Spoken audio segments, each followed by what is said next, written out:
Good afternoon, students.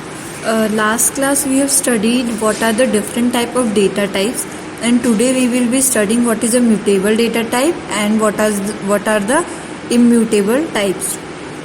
So let us start. First of all, in a simple language, I want to describe you what is a mutable and what is a immutable. Mutable का मतलब ये होता है कि जिसके अंदर हम कोई चेंजेस परफॉर्म नहीं करवा सकते. म्यूटेबल का मतलब ये होता है कि जिसके अंदर हम कोई भी चेंजेस परफॉर्म करवा सकते हैं throughout the program. Immutable का मतलब ये होता है कि जिसमें हम कोई भी चेंजेस परफॉर्म नहीं करवा सकते. अगर एक बार हमने उसको डिफाइन कर दिया तो वो throughout the program same रहेगा. That are the immutable types. Basically जो पाइथन के डेटा ऑब्जेक्ट्स होते हैं वो दो पार्ट्स में डिवाइडेड होते हैं. That is mutable type and immutable. Immutable which can't be change throughout the program and mutable which can adopt the changes. Okay students, so let us read what is the immutable, what are the immutable types. So starting with immutable types, the immutable types are those that can never change their values. It will include integer, floating point, numbers, boolean, string. Integers, floating points, इनकी भी value हम change नहीं कर सकते अगर एक बार हमने define कर दी. इसको समझने के लिए हम एक एग्जाम्पल ले रहे हैं, दैट इज़ सैम्पल कोड 4.1. इसमें हमने p इक्वल्स टू 5 ले लिया. p की वैल्यू 5 हो गई. q के अंदर हमने p को डाल दिया, दैट इज़ q की वैल्यू भी 5 हो गई. r को हमने 5 ले लिया. अब इसने क्या करा है, इसने p q r तीनों को ही 5 असाइन कर दिया है. तो अब जब हम p q r को प्रिंट कराएंगे तो इट विल प्रिंट 5 ओनली. तो अब हमको ऐसा लग रहा है कि ये क्या कर रहा है, म्यूटेबल हो गया, क्योंकि इसने चेंजेस कर दिए, मतलब सेम ऑब्जेक्ट को उसने चेंज कर दिया. बट ऐसा नहीं है, it's not the case. The variable, हम लोग को ये पता है कि हम पाइथन के अंदर वेरिएबल का टाइप नहीं डिफाइन करते. हम डायरेक्टली वेरिएबल का नेम डिफाइन करते हैं और वो वैल्यूज़ को स्टोर करता है. ठीक है. So next we will read. इसमें हमारी जो प्लेस है वो चेंज नहीं होगी. स्टूडेंट्स, मैंने आपको लास्ट जब हम लोग स्टार्टिंग में पढ़ रहे थे पाइथन, तब मैंने आपको बताया था कि पाइथन क्या करता है, कुछ वैल्यूज़ को अपनी मेमोरी में स्टोर करके रखता है और फिर जब भी आप उस वैल्यू को लेते हैं अपने प्रोग्राम पे तो डायरेक्टली वो जाकर उसको पॉइंट कर देता है हमारे वेरिएबल को. ठीक है.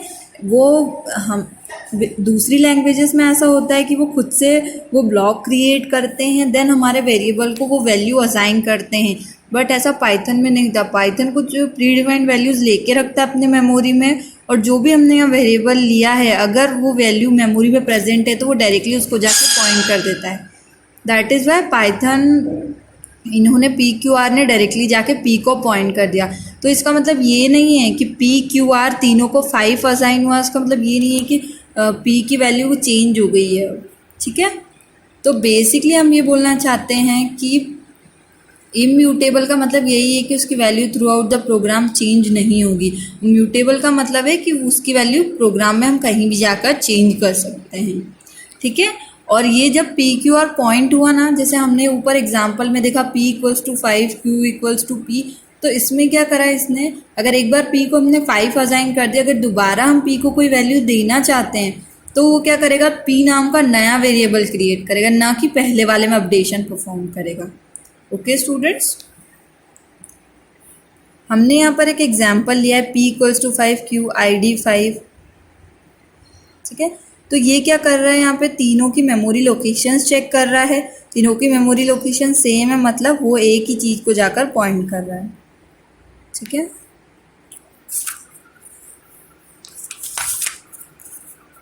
Now students, I already told you what is immutable. अब हम देखते हैं म्यूटेबल क्या होता है.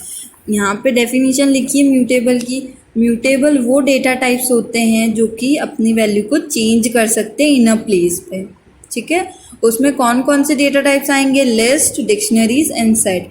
लिस्ट अगर हमने एक बार डिफाइन कर दी तो हम लिस्ट को फिर से चेंज कर सकते हैं. सपोज यहाँ पे CH की एक लिस्ट है जिसमें हमने 2 और 4, 6 को डिफाइन किया था, और अब हम उसको 2, 40 और 6 से डिफाइन कर रहे हैं. अब हम चेक करते हैं कि ID CH के पे कौन सी मेमोरी लोकेशन पे है, 336 सेम. ठीक है.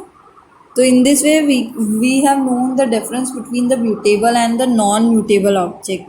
I hope you understood what is mutable and what is immutable.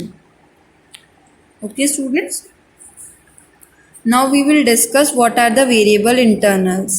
Python, it is an object-oriented language. Every entity that store any value or any data type. Python क्या है? एक object oriented programming language. You already know this. अगर वो कोई भी entity को store कराता है value, that means that is known as a object. Basically in a general language what is a object? Object क्या होता है? एक पर्टिकुलर एंटिटी होती है, या हम उसको एक थिंग भी बोल सकते हैं, जिसके कुछ कैरेक्टरिस्टिक होंगे और जो कुछ एक्शन परफॉर्म करेगा. ठीक है, that has some properties and that will perform a certain type of behaviour. ठीक है. अब जब कोई पाइथन के ऑब्जेक्ट के 3 एट्रीब्यूट्स होते हैं हमारे पास. First is a type. किसी भी ऑब्जेक्ट के 3 एट्रीब्यूट्स हैं यहाँ पे बोला गया है. पहले बात तो ऑब्जेक्ट हमने देखा. The object is a entity that is a properties as well as characteristics and that can perform some action. और किसी भी ऑब्जेक्ट के 3 टाइप्स होंगे. सबसे पहले उसका टाइप होगा. टाइप का मतलब होता है कि वो किस टाइप के वेरिएबल्स को अपने अंदर स्टोर करवाएगा और वो किस टाइप का ऑपरेशन परफॉर्म करवाएगा. ये हमें कौन बताता है? टाइप बताता है ऑब्जेक्ट का कि वो क्या परफॉर्म करवाएगा. हमने a=4 लिख दिया और टाइप भी 4 लिख दिया. तो 4 का मतलब क्या है? It's a numeric value. तो कौन सा एक्शन परफॉर्म होगा? इंटीजर है. ठीक है. Class and type A. ठीक है. तो ये क्या बताता है कि 4 दे दिया तो हमने टाइप क्या ले लिया? हमने इंटीजर टाइप ले लिया. नेक्स्ट अब हम देखते हैं वैल्यू. तो ऑब्जेक्ट कौन सी वैल्यू स्टोर कराएगा? इंटीजर टाइप दे दिया हमने, तो वो वैल्यूज कौन सी स्टोर कराएगा? इंटीजर वैल्यू स्टोर करवाएगा. And third is the ID of an object. The ID of an object is generally the memory location of the object. ID का मतलब ये होता है कि वो हमें बताता है कि ये वाली वैल्यू कौन सी मेमोरी लोकेशन पे स्टोर है. ठीक है. मतलब वो बेसिकली मेमोरी का एड्रेस प्रिंट कराता है. तो हमने देखा कि हमने यहाँ पे लिखा है आईडी, ब्रैकेट में 4 लिखा है. मतलब 4 जो वैल्यू है वो कौन सी मेमोरी लोकेशन में स्टोर है, it will be told by the ID. हमने देखा पाइथन के अंदर जो ऑब्जेक्ट है उसके पास 3 कैरेक्टरिस्टिक्स होते हैं बेसिकली. सबसे पहले होता है type of object, then value of an object, then ID of an object. I hope students it's clear to you. यहाँ पे एक एग्जाम्पल ही दिया है जिसमें आईडी के थ्रू हम वैल्यूज गेट कर रहे हैं कि वो कौन सी मेमोरी लोकेशन पे है.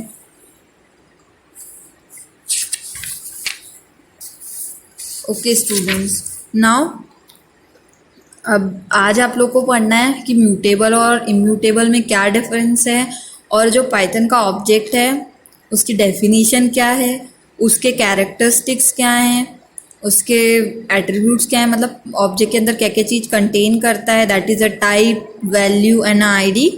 ठीक है स्टूडेंट्स. तो यहाँ पे हमारे डेटा टाइप्स ख़त्म होते हैं और पाइथन का ऑब्जेक्ट भी हमने यहाँ एंड कर दिया है. नेक्स्ट क्लास में हम लोग ये पढ़ेंगे कि what are the operators in the Python.